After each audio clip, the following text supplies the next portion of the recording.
Hello everyone. आज हम पढ़ेंगे क्वाड्रेटिक इक्वेशन। ठीक है, तो क्लास 10 हमारा चैप्टर जो है वो किससे रिलेटेड है? क्लास 10 से, और चैप्टर का नाम है क्वाड्रेटिक इक्वेशन। तो क्वाड्रेटिक इक्वेशन के बारे में हम सब पहले से जानते हैं। क्वाड्रेटिक इक्वेशन होता क्या है?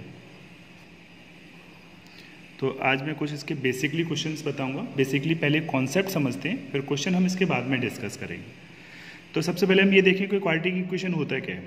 तो any types of the form of the equation, सबको पहले मालूम है कि इक्वेशंस क्या होती है। Equations means the an algebraic expression with the equal sign, and quadratic equations means an equation which have the degree is 2. So here ax square plus bx plus c equal 0. This is the form of a quadratic equation. Special condition is there, a is not equal to 0. ये बहुत important चीज़ होती है किसी भी quadratic equation में। जो quadratics number है यानी जो पावर 2 वाली वेरिएबल्स है उसका कोफिशिएंट 0 नहीं हो सकता। अगर उसका कोफिशिएंट 0 क्या होगा तो क्या होगा, उसकी वैल्यू ही खत्म हो जाएगी। सपोज करो कि अगर ये 0 हुआ तो यहाँ पर क्या बचेगा, it is also bx plus c is equal to 0। तो ये क्या हो गया, ये हो गया लीनियर इक्वेशन। क्यों लीनियर इक्वेशन क्यों हो गया? क्योंकि यहाँ पे डिग्री कितनी है, 1, इसीलिए ये लिखा जाता है। पर सपोज करो कि अगर किसी मन में क्वेश्चन आता है कि क्या बी और सी 0 हो सकते हैं, तो हाँ हो सकते हैं। तो यहाँ से देखो a x square plus b x ये 0 क्या क्वाड्रेटिक इक्वेशन है? हाँ है। A x square plus c is equal to 0 क्या ये क्वाड्रेटिक इक्वेशन है? हाँ ये भी क्वाड्रेटिक इक्वेशन है। और a x square is equal to 0 क्या ये क्वाड्रेटिक इक्वेशन है? हाँ ये भी क्वाड्रेटिक इक्वेशन है। क्वाड्रेटिक इक्वेशन की सबसे इंपॉर्टेंट चीज़ यही है कि उसकी पावर्स 2 वाला टर्म्स हमारे साथ में होना चाहिए। ठीक है, अब जैसे हम जानते हैं कि इसकी पावर 2 है, तो हमने पहले भी पढ़ा हुआ है कि अगर किसी की पावर या डिग्री 2 है तो उसके मैक्सिमम जीरोस यानी कि रूट्स कितने हो सकते हैं, 2। So here only the 2 roots are possible. 2 roots are. जिस तरह से क्वाड्रेटिक इक्वेशंस हमारे पास में होती है उसी तरह से हम ये देखें कि उसका नेचर भी एग्जिस्ट करता है। नेचर एग्जिस्ट करने का मतलब क्या होता है कि उसकी डिस्क्रिमिनेट की वैल्यू होती है। डिस्क्रिमिनेट का रिलेशंस क्या होता है हम पहले बाद में बताएंगे। सबसे पहले हम इसके ये देखते हैं कि इसके 3 मेथड्स होते हैं।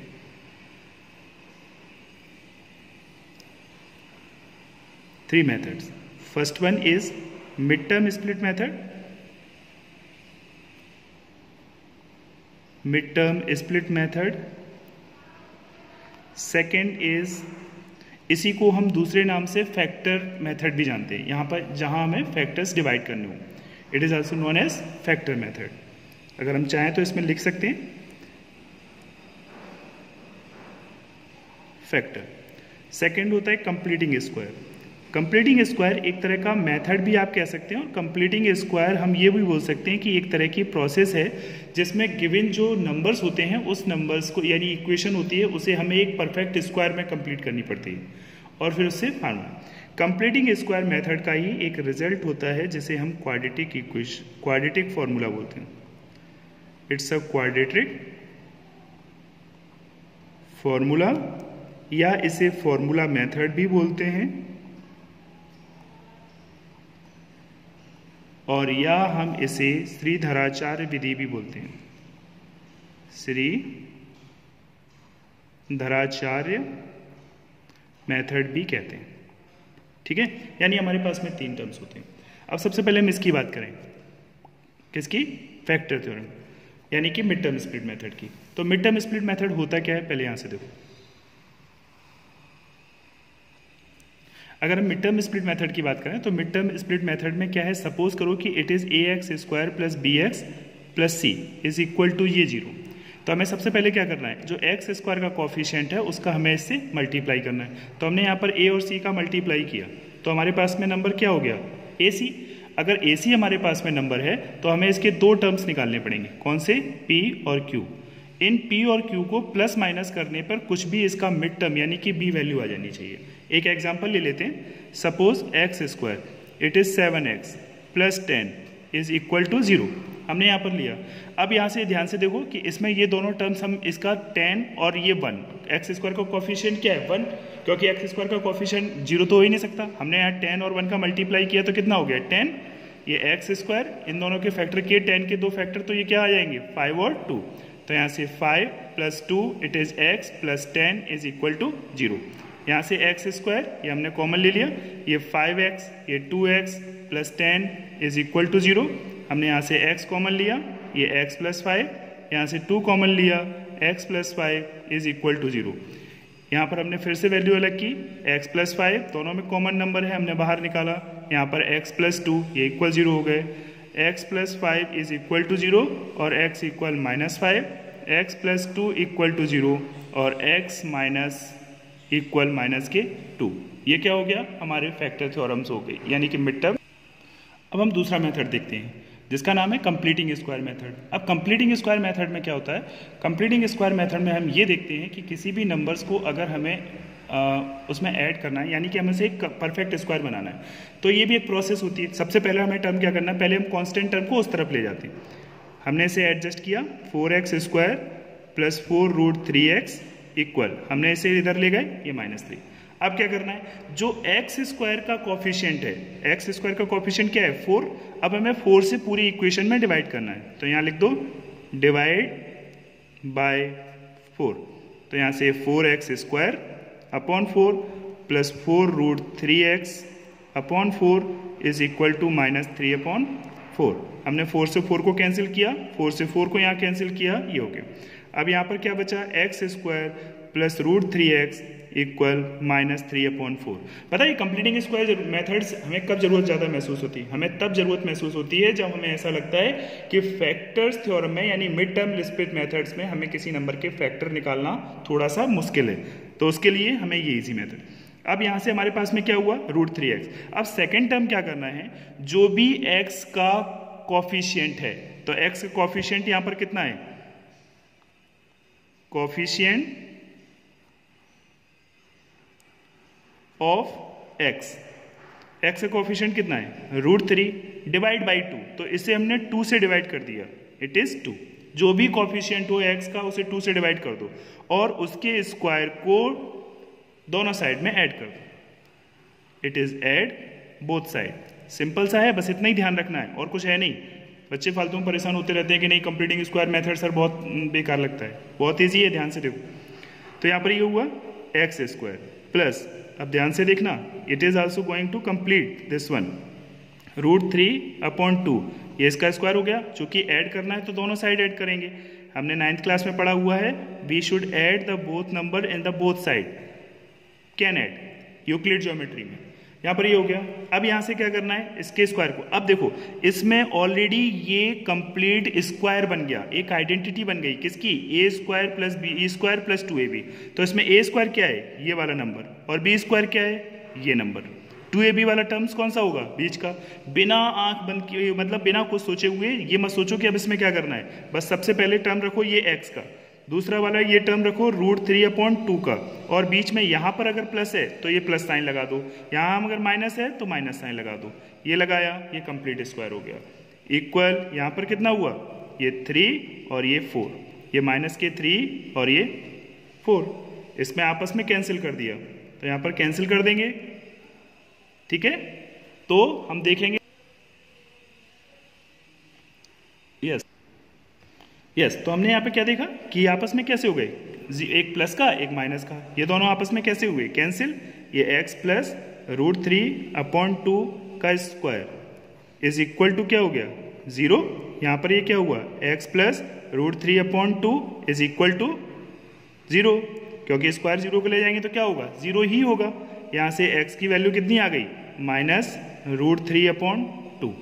अगर हम प्लस साइन लेंगे तब भी यही वैल्यू आएगी, और नेगेटिव साइन ये लेंगे तब भी यही वैल्यू आएगी। तो इसका मतलब इसके 2 जीरोस कौन से हो गए, इसके जो 2 रूट्स आएंगे वो सिमिलरली यही हो जाएंगे। So here x equal -√3/2 and -√3/2। Clear.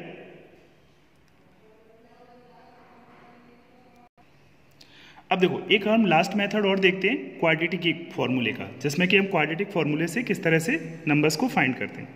तो यहाँ पर हमने क्वाड्रेटिक फॉर्मूले से कोई भी एक नंबर ले लिया, तो हम अपने मन से एक नंबर चूज कर लेते हैं। यहाँ पर तो हमने वैल्यू क्या रखी, जैसे हमने रखा x - 1/x = 3। एक्सरसाइज का ही क्वेश्चन है एनसीईआरटी का, जिसमें ये दिया है x is not equal to 0। Question number 3 exercise 4.3।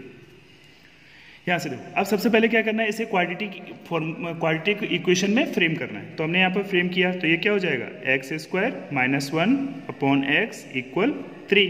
हमने इसका मल्टीप्लाई कर दिया, x square minus 1 is equal to 3x। Transpose कर लो, x square minus 3x minus 1 is equal to 0। Right, इतना सबको क्लियर है। ये तो क्वाड्रेटिक इक्वेशन फ्रेम हो गई, जो कि जनरली हमें हर क्वेश्चन में करनी पड़ती है। अब यहाँ से चूंकि हमें क्वाड्रेटिक फॉर्मूला यूज करना है, तो क्वाड्रेटिक फॉर्मूले में हमें सबसे अच्छी तरह से मालूम, हमने अभी डिस्कस किया था पहले कि क्वाड्रेटिक फॉर्मूला क्या होता है, एक कंप्लीटिंग स्क्वायर मेथड का एक तरह से रिजल्ट होता है। तो यहाँ पर हम सबसे पहले क्या करेंगे, ABC को अलग कर लेंगे। It is compare with ax square plus bx plus c is equal to 0। Then here a equal 1, b equal minus 3 and c equal minus 1. a की वैल्यू 1, b की वैल्यू minus 3, c की value minus 1। चूंकि यहाँ पर सारे positive number हैं, इसलिए यहाँ पर जो भी साइन होंगे वो उस नंबर के साथ में ही आ जाएंगे।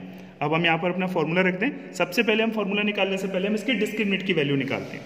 तो यहाँ पर फॉर्मूला क्या होता है इसका, x minus b plus minus square root it is b square minus 4ac upon 2a।